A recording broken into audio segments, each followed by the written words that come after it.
Today we're talking about something a lot of new pilots hit immediately after passing their test. Yeah. That moment when the screen shows pass and you pump your fist and walk out to the parking lot and then realize nobody actually told you what comes next. Passing your FAA Part 107 exam is a huge deal, but it is the starting line, not the finish line. There are real steps between I passed and I got paid, and most new pilots figure them out the hard way. We're going to shortcut all of that for you today. Welcome to the Red Raven UAS podcast. We train commercial drone pilots and help build drone programs for agencies, enterprises, and aspiring professionals across the country. If you're ready to get certified and want a course that walks you through every single step, check out the current special pricing on our Part 107 course. So, okay, let's just imagine this. You've got that piece of paper in your hand saying you passed. Right, the adrenaline is pumping. Exactly. The adrenaline is pumping, and you immediately book like a $500 roof inspection for the very next morning because, hey, you're certified now, right? I think you are, yeah. Right. So you get to the site, you launch, and a freak gust of wind pushes you into a tree branch. The drone drops, it shatters this custom skylight, and suddenly, bam, you are personally on the hook for like $12,000 in damages. Oh, man.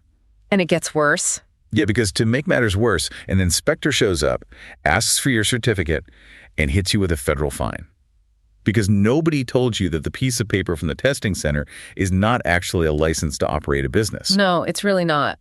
So today, we are building your safety net. We are going to completely deconstruct the exact mechanics of turning that test score into a bulletproof, profitable aviation business. And honestly, that scenario you just described, it is terrifyingly common. I mean, we see it play out all the time. The legal permission to fly does absolutely nothing to protect you from the financial devastation of a crash, right? And this brings us to the most dangerous misconception in the entire commercial drone industry. Which is? Because the FAA regulates your testing, your airspace, and your drone registration with an iron fist, new pilots naturally assume the FAA also mandates insurance. I mean, it makes sense. If I have to register the drone, surely I have to insure it. Right. They assume that if insurance was required, it would have been on the test. But it isn't. The federal government lets you put a spinning blade in the air over a crowded construction site with zero legal requirement for a financial safety net. It is staggering, but it's completely true. The FAA's mandate is the safety of the airspace, not the protection of private property on the ground. So they don't care about the skylight. They do not care if you smash your drone into a luxury car. That is a civil matter. So legally, you do not need insurance. Practically. Practically, commercially, your clients will absolutely demand it. Yeah, I'd imagine so. No professional entity, not a real estate brokerage, not a construction firm, not a festival organizer. None of them will let you step foot on their property without a certificate of insurance. A COI. Exactly, a COI. So let's dive into the mechanics of that insurance because, the terminology can be incredibly opaque for beginners. If I'm looking at policies, I see hull and I see liability. How do actuaries view these two completely different risks? Think of it this way. Hull insurance protects the machine. Liability insurance protects the world from the machine. Okay, that's a great way to put it. So hull is just for the drone itself. Right. Hull coverage is based on the replacement value of your specific drone. If you are flying a $2,000 drone, the actuary prices the risk of that drone falling into a lake, getting crushed in transit, or being stolen from your trunk. And the clients don't care about that part. Not at all. Clients do not care if you have hull insurance. If you break your own equipment, that is your problem to solve. So liability is the one clients are actually looking for on that COI. Exactly. Liability insurance covers the catastrophic chain reactions. Like a skylight. Or worse, if a motor fails at 200 feet and that 2-pound chunk of plastic and lithium batteries falls at 40 miles an hour, it carries immense kinetic energy. If it hits a person, you are looking at severe lacerations, concussions, or worse. If it hits a power line, you could knock out a local grid. Liability insurance covers the bodily injury and property damage you inflict on third parties. Right. And when I look at commercial contracts, they almost always demand a minimum of $1 million in general liability. That's the standard, yes. But for someone flying a drone the size of a lunchbox, $1 million sounds absurdly high. Why is the floor set at $1 million? Because of the domino effect. The $1 million isn't to cover the cost of a dented roof. It is to cover the medical bills, the legal fees, the loss of income for the injured party, and the subrogation claims from other insurance companies. Oh, like if they sue you. Right. If your drone distracts a driver on a highway adjacent to your job site and causes a multi-car pileup, the resulting lawsuits will chew through $1 million incredibly fast. Wow, okay. That paints a picture. The client wants to ensure that if you cause a disaster, your insurance policy absorbs the impact, not theirs. Okay, but that level of coverage sounds like it would cost an absolute fortune. If I'm a brand new pilot, I don't have thousands of dollars sitting around to pay an annual premium. How do I get $1 million policy if I only have like 1 or 2 jobs lined up this month? This is where modern algorithmic underwriting has completely changed the game. Oh, really? Yeah. 10 years ago, you had to call an aviation broker and buy a massive annual policy.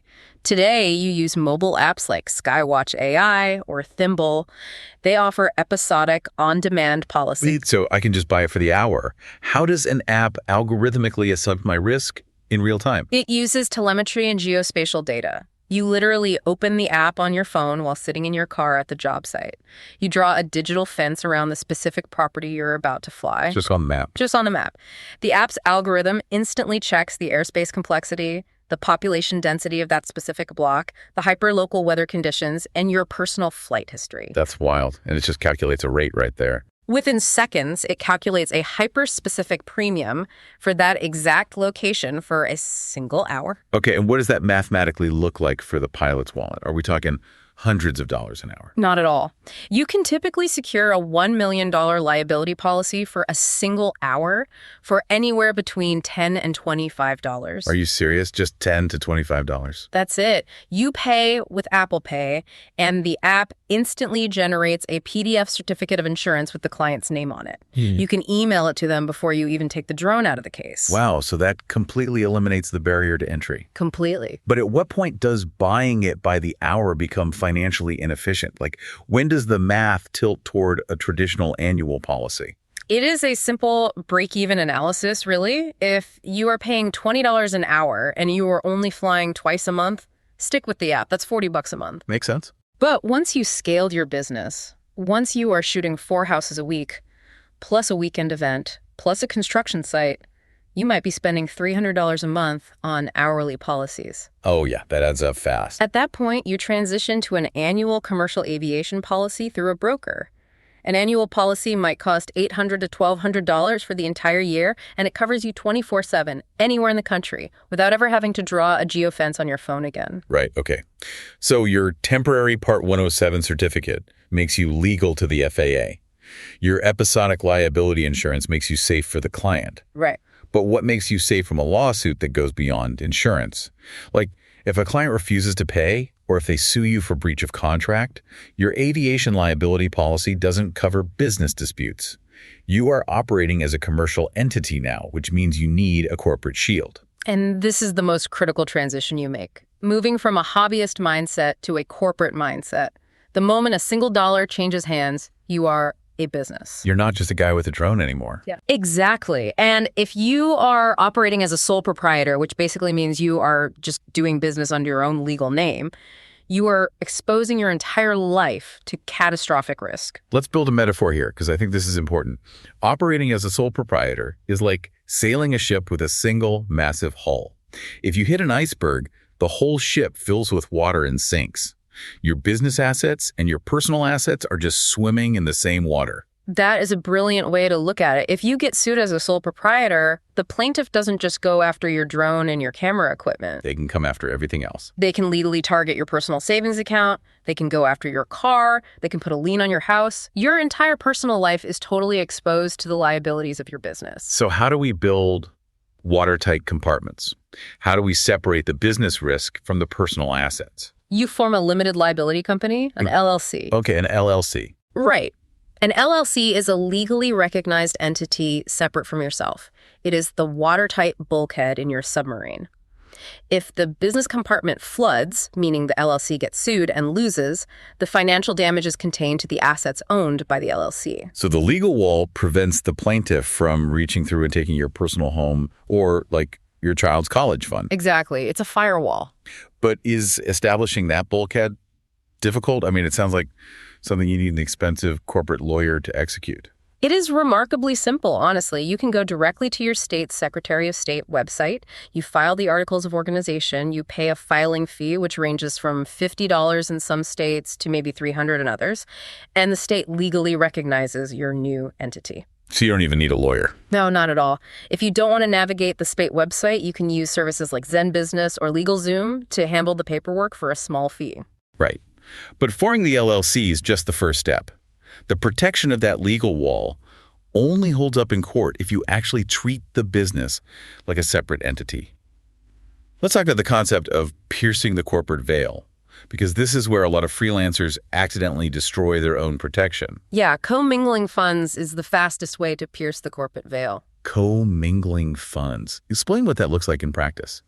Well, if you deposit a client's $500 check into your personal checking account, and then you use that same account to buy your groceries, pay for your personal Netflix subscription, and buy replacement propellers for your drone, you have blurred the lines. Because it's all in the same pot. Exactly. In a lawsuit, a plaintiff's lawyer will look at that bank statement and argue to the judge, "Your Honor, this LLC is a sham. It's just a shell to hide from liability. They are treating business money as personal money." And the judge might actually agree. If the judge agrees, they pierce the veil, and suddenly your personal assets are back on the chopping block. So the immediate next step after getting the LLC is basically walking into a bank. You must open a dedicated business checking account in the name of the LLC. Every single dollar of revenue goes into that account. Every single business expense, software subscriptions, insurance premiums, equipment comes out of that account. It keeps the accounting perfectly clean. It does, and more importantly, it physically demonstrates to the legal system that your business is a distinctly separate entity. This level of rigorous accounting brings us to taxes too, because aviation businesses have highly specific operational costs. If I'm flying a drone, how does tracking expenses differ from someone who, say, just does graphic design on a laptop? Because aviation equipment degrades mathematically. A laptop might last 5 years. A drone battery has a strict chemical lifespan. Oh, right, the batteries. Every time you drain a lithium polymer battery and charge it back up, it degrades. After maybe 200 cycles, the voltage sag becomes too dangerous for commercial flight. You have to replace it. And those aren't cheap. No, those batteries are $200 each. Your propellers microfracture over time and need replacing. Your memory cards corrupt. You are driving hundreds of miles a week to job sites. And every single one of those things is a tax deduction. Exactly. Every dollar you spend on those operational costs reduces your taxable income at the end of the year. If you make $50,000 in revenue, but you have $10,000 in legitimate business expenses, you only pay taxes on $40,000. Which is huge. It's massive. But you can only claim those deductions if you have the data. You need to use software like Wave or QuickBooks Self-Employed. You link it to that dedicated business bank account, and it automatically categorizes your expenses in real time. So you don't have to do it all at the end of the year. Right. If you try to recreate your expenses from memory in April, you will inevitably lose thousands of dollars in deductions. You're effectively handing free money to the IRS. Okay, so what about the contracts? Because you have the legal entity, you have the bank account, but how do you legally bind a client to actually pay you? A handshake or an Instagram direct message isn't going to hold up. No, it won't. A written contract is non-negotiable for every single job, even if you are shooting for a friend. Even for a friend? Yes, because contracts exist to remove ambiguity. A standard aviation services contract needs to explicitly define the deliverables.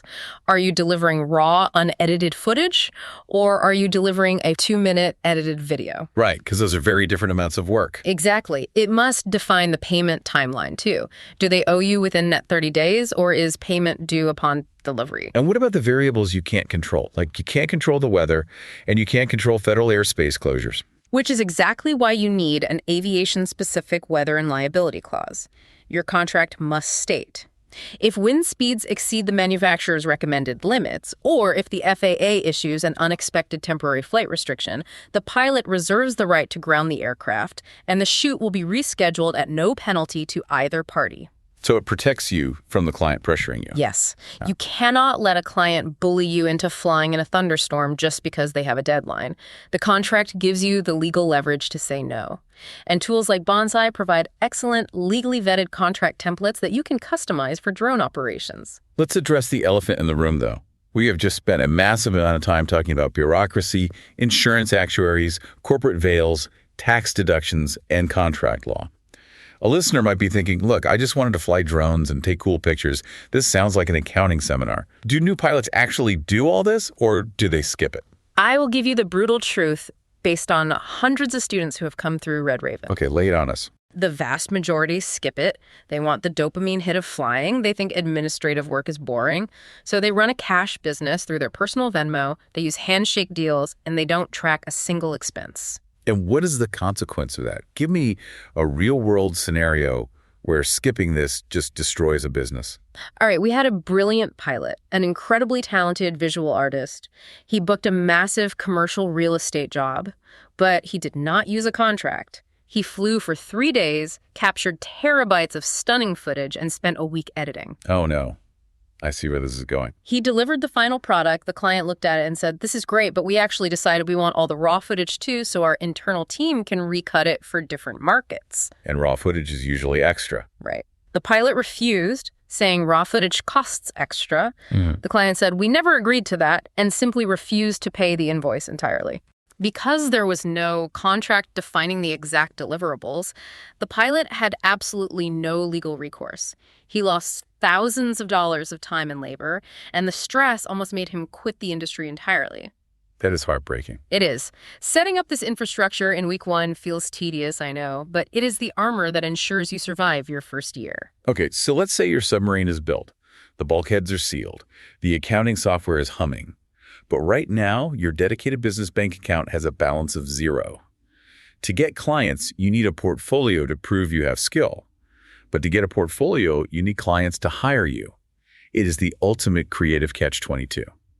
How do you manufacture a portfolio out of thin air? You break the cycle through strategic, targeted spec work. You have to fly before you get paid. But we need to be very clear here. I am not telling you to let people exploit your labor. Right. Nobody should be working for exposure if it's just a bad deal. Exactly. I am telling you to manufacture highly controlled, mutually beneficial scenarios where you control the creative output. You are talking about pitching businesses for free. Let's walk through the exact mechanics of that pitch. Who is the ideal target, and what are you actually saying to them? The ideal target is a local real estate agent with a mid to high-end property listing. Okay, so why real estate? Because they always need fresh marketing. But you do not email them. Real estate agents are bombarded with emails. You physically walk into the brokerage or you find them at an open house. You say, hi, I am a newly certified commercial drone pilot building my local portfolio. I love the architecture of your new listing on Elm Street. You compliment the property. Yeah. And then you say, I would like to offer you a comprehensive aerial photography package for that property, completely free of charge. You get full commercial rights to use the media to market the home. All I ask in return is a signed property release allowing me to use the footage in my public reel. Why does this pitch work so effectively? Like, what is the psychology from the agent's perspective? From the agent's perspective, this is an asymmetric bet with 0 downside. Professional aerial footage is statistically proven to increase viewer engagement on property listings, which leads to faster sales at higher price points. And if the footage is bad? If your footage is terrible, they simply delete the email and never use it. It costs them nothing. But if your footage is spectacular, they just received hundreds of dollars worth of premium marketing collateral for free. They look like a hero to their seller. And from the pilot's perspective, you now have legal access to a beautiful property. But showing up to the property isn't enough, right? You can't just throw the drone 400 feet in the air, spin it in a circle, and call it a portfolio piece. What is the actual shooting strategy? The shooting strategy must be entirely focused on demonstrating control and variety. A client watching your reel needs to see that you command the aircraft with precision. You need to capture complex, multi-axis movements. What does that mean, multi-axis? Don't just fly forward. Fly forward while simultaneously booming the camera down and panning to keep the subject in the center of the frame. You need establishing shots from high altitudes to show the property lines, and you need low, intimate tracking shots flying just above the driveway to show texture and scale. And this brings us to the physics of photography. because a drone is ultimately just a flying camera. And small drone sensors have significant limitations, especially when it comes to lighting. Right. Lighting is the absolute differentiator between amateur footage and cinematic footage. Because consumer drones have relatively small image sensors, they do not have the dynamic range of massive cinema cameras. They cannot handle extreme contrast well. So shooting in the middle of the day is a bad idea. Horrible. If you shoot at high noon, the sun is directly overhead. The light is harsh. It creates ugly, deep shadows under the eaves of the house, and the roof becomes a blown-out, glaring white mess. So you schedule everything around the golden hour. Always. The golden hour is roughly the hour after sunrise and the hour before sunset. The physics of the light change entirely. Because the sun is lower. Right. Because the sun is low on the horizon, the light has to travel through more of the Earth's atmosphere, which diffuses it. The light becomes soft, warm, and directional. It casts long, beautiful shadows that give the property three-dimensional depth. It just looks so much more professional. It really does. A mediocre house shot during golden hour will look infinitely better than a multi-million-dollar mansion shot at noon. Okay, so you execute these spec shoots. You gather hours of beautiful golden hour footage showcasing complex camera movements. Now you have to distill that into a presentation. How should a pilot structure their website and their actual video reel to maximize client conversion? The rule for your website is ruthless minimalism. Minimalism, not a big flashy site. No, one of the biggest traps new pilots fall into is thinking their website needs to read like a corporate brochure. They build a 6-page site with About Me sections, mission statements, and massive blocks of text explaining drone technology. Which the client doesn't care about. Exactly. Clients do not care about any of that. They are hiring a visual artist. Your website should be a black or dark gray background, an embedded high-definition video player front and center, a brief list of services, and a contact form. That is it. Wow, okay. Let's talk about the video sitting in that player then. Editing a reel is often harder than shooting it because you fall in love with your own footage. What is the psychology of a perfect reel? The psychology is curation over volume. Your reel should be 60 seconds long. Only 60 seconds. Not 2 minutes, not 5 minutes, 60 seconds. And every single clip must be flawless. If a shot has a micro stutter from the wind, cut it. If the horizon is tilted by half a degree, cut it. Because they'll notice. They absolutely will. A tight, perfectly paced 1-minute reel set to good music proves that you understand visual storytelling. A 5-minute reel of rambling, unedited flights proves you don't respect the viewer's time. Right. And crucially, curate for the client you want. If you want to shoot real estate, your reel should only feature real estate. So don't put everything you've ever shot in there. No.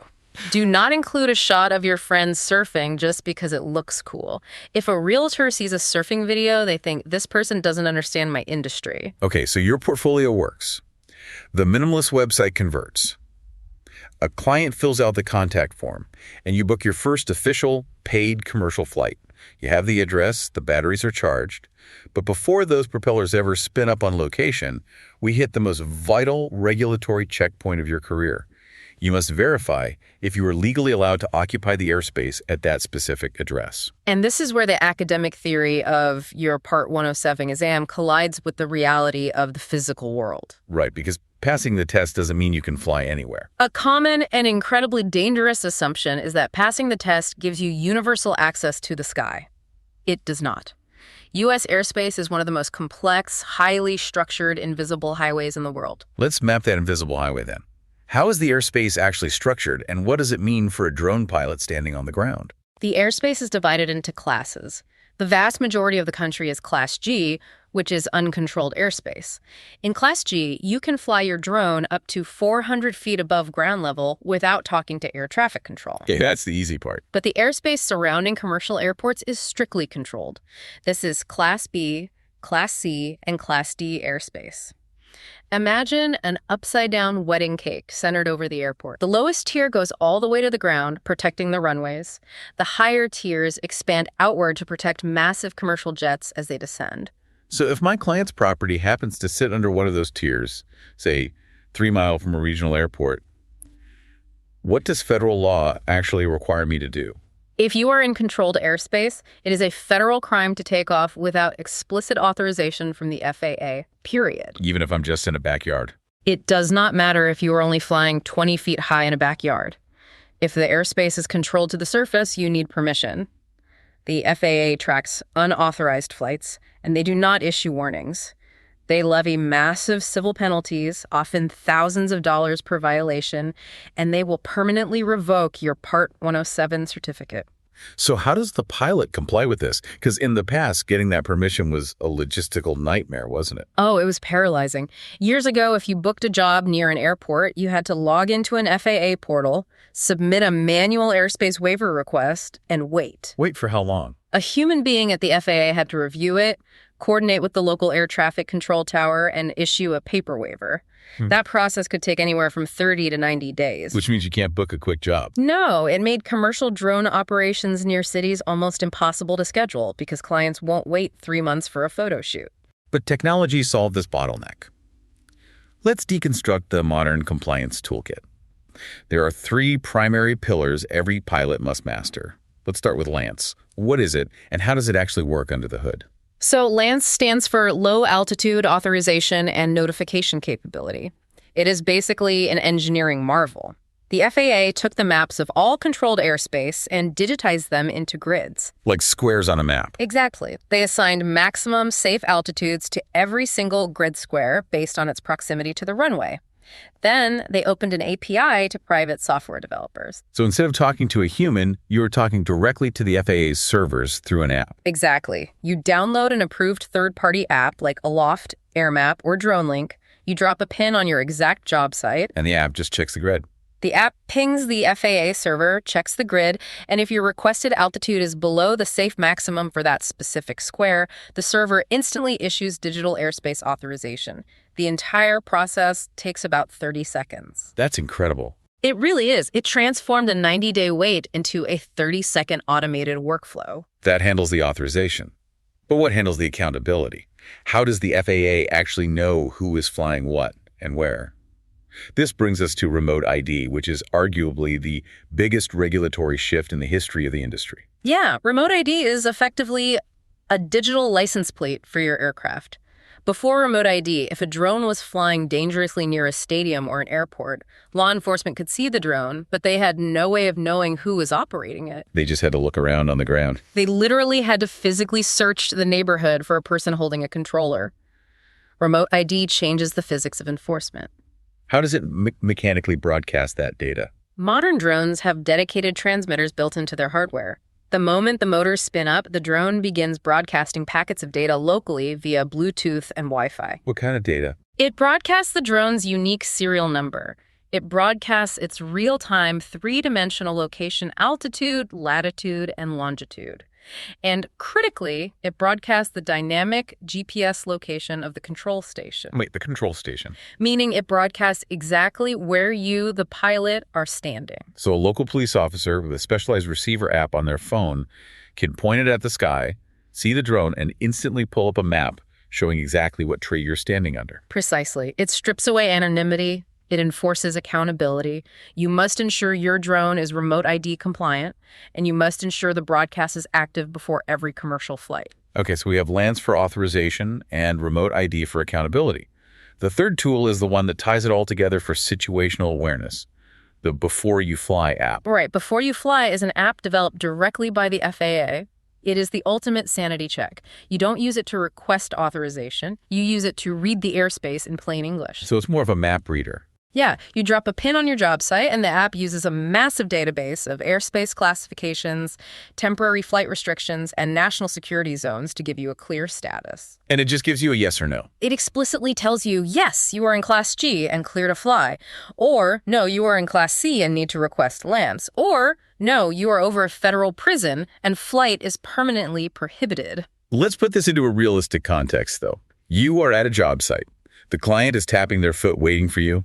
The lighting is changing fast. You are trying to monitor battery voltages and camera settings. It is very easy to feel overwhelmed by the alphabet soup of LAANC, remote ID, and airspace classes. How does a pilot manage this cognitive load without making a catastrophic mistake? You manage it through rigorous, unyielding routine. In aviation, checklists save lives. We teach a specific 60-second mental workflow that must become muscle memory. Walk us through that checklist. Step 1, before you even open the drone case, open before you fly or aloft and check the exact address. Okay, verify the airspace first. Step 2, If the app indicates control airspace, request your LAANC authorization immediately. Step 3. Power on the aircraft and the controller, and physically verify on the screen that your remote ID module is broadcasting. And step 4. Step 4. Do a visual sweep of the environment. Are there unexpected power lines? Is there a crowd of people gathering that wasn't there yesterday? Are there manned helicopters operating nearby? It is the ultimate measure twice, cut once scenario. It has to be. The pilots who face FAA enforcement action, the ones whose careers are ended by massive fines, are almost never the ones who maliciously try to break the law. They're just careless. They are the ones who felt rushed, skipped the 60-second checklist, and assumed the airspace was clear. Do the checklist every single flight. All right, so we have built the legal infrastructure. We have established the financial safety net. We have manufactured the portfolio, and we have mastered the airspace compliance. You are a legally certified, highly capable commercial operator. Now we reach the end game. None of this matters if you cannot generate sustainable revenue. We need to talk about client acquisition, the mechanics of pricing, and the math of actual profitability. And this is where pilots either build a career or fund an incredibly expensive hobby. The technical skill of flying a drone is only half the job. The other half is running a profitable logistics and media business. Let's start with acquisition. We touched on real estate earlier as a good place for spec work. Is real estate still the most viable entry point for actual paid revenue for a beginner? Absolutely. The barrier to entry is low, the volume of work is high, and the market demand is structurally baked in. Because everyone needs photos now. Right. 5 or 10 years ago, an aerial photo of a house was a luxury add-on. Today, it is an expectation. Buyers scroll through listings on their phones and they expect to see the roof line, the proximity to the neighbors, the layout of the backyard. The real estate market has fully integrated drone data into its sales process. But isn't the market saturated? I mean, every traditional real estate photographer already has a drone, don't they? That is a huge misconception. Yes, many traditional interior photographers bought drones, but many of them hate flying them. Really? Oh, yeah. They hate dealing with LAANC authorizations. They hate managing lithium battery charging cycles. They hate the liability. Their core competency is lighting the inside of a living room. So a massive hidden market for new pilots is acting as a subcontractor for established traditional photographers. That is brilliant. You don't pitch the real estate agent, you pitch the photographer. Exactly. You find the top-tier interior real estate photographers in your county. You reach out and say, I love your interior work. I'm a fully insured Part 107 certified pilot. If you ever want to offload the headache of aerials, I can show up, shoot the exterior, hand you the memory card, and you mark it up to your client. Oh, that's a win-win. It is a massive value proposition for them, and it guarantees you steady volume without having to hustle for individual listings. Okay, let's get into the hardest part of any freelance business. Pricing. If a pilot goes onto a marketplace like droners.io or a local Facebook group, the pricing is all over the place. Yeah. How does a brand new pilot determine their baseline rates without destroying the market or pricing themselves out of a job? You look at the industry benchmarks, but you use them as a starting floor, not a ceiling. For standard residential real estate, meaning you show up, capture maybe 10 high-resolution, color-corrected photos, and one 60-second video clip.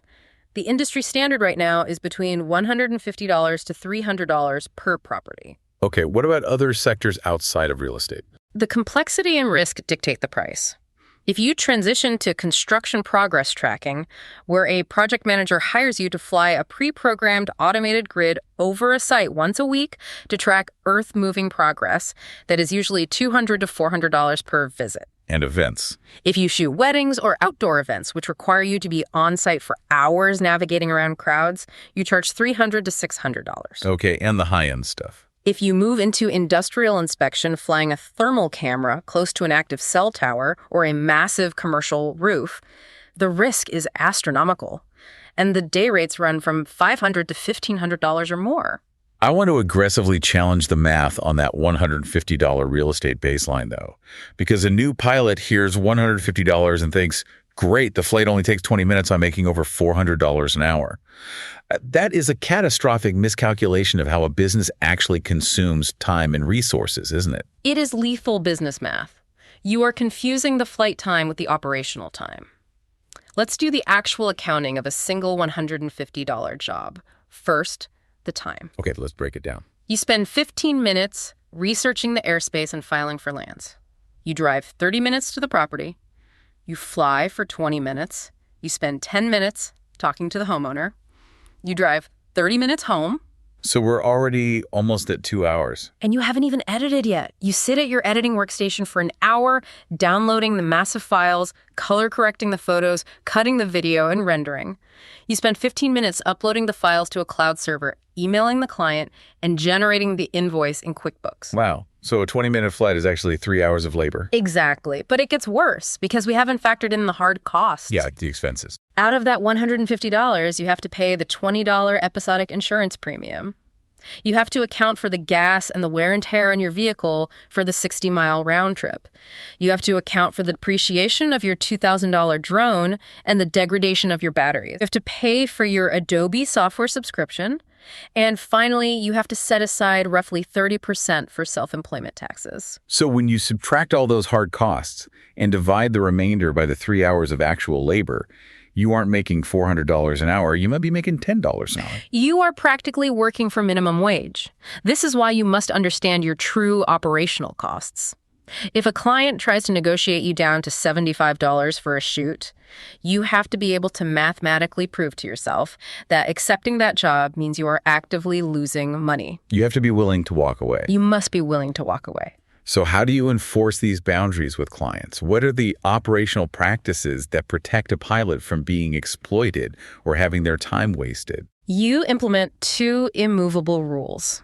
Rule number 1, everything is in writing. You never, ever quote a final price over the phone. Why not? Because if a client calls and describes a job and you just give a price, they might add 3 more buildings to the shoot once you arrive while expecting the same price. You say, that sounds great. Let me calculate the airspace complexity and the deliverables, and I will email you a formal quote. And rule number 2. Rule number 2, you always, without exception, require a 50% non-refundable deposit up front from new clients to secure their date on your calendar. Doesn't that scare clients away? If I'm a new pilot, asking for money before I do any work feels incredibly presumptuous. It scares away the exact type of client you do not want. It filters out the tire kickers, the people who will cancel on you 30 minutes before the shoot, and the people who intend to argue over the final invoice. So real clients don't mind. Professional clients who run real businesses are entirely accustomed to paying deposits.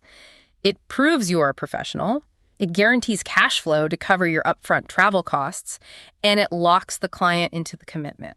This brings us to the psychological barrier, I think. Imposter syndrome is rampant in this industry. You have a piece of paper, you have a drone, but when you look a developer in the eye and say, my day rate is $800, your voice shakes. Yeah. What is the fundamental mindset shift a pilot needs to overcome that fear? You have to realize what you are actually selling. You are not selling a JPEG. You are not selling a 20-minute drone flight. You are selling legal compliance and risk mitigation. Okay, risk mitigation. When a developer pays you $800, they are paying for the guarantee that the FAA is not going to shut down their job site. They are paying for the safety of knowing a $1 million liability policy is protecting their assets. They are paying for the assurance that a trained, federally certified expert has evaluated the airspace, managed the technological complexities of remote ID and LAANC, and safely executed a highly technical operation over their property. So you're basically selling peace of mind. Exactly. And when you deeply understand that value, you stop apologizing for your rates. If you discount heavily early on just because you feel nervous, you train your clients to view you as cheap labor. And it's hard to come back from that. It becomes mathematically impossible to raise your rates later without losing your entire client base. You did the hard work. You studied the physics. You learned the airspace. You set up the corporate infrastructure. You passed the federal exam. Charge what that comprehensive expertise is actually worth. So if there's one thing to take away from today, Part 107 gets you in the door. What we talked about today is what you actually do once you're standing in the doorway. Get insured, set up your business correctly, build your portfolio before you have clients, know your airspace, and charge what your work is actually worth. Well, we want to thank you so much for joining us today. We know your time is valuable, and we appreciate you spending it with us. Make sure you follow us so you don't miss a new episode every week, and we will catch you on the next one. Thanks for listening to the Red Raven UAS podcast. Visit redravenuas.com for consulting, training, and FAA Part 107 certification, and check out the current special pricing on our Part 107 course.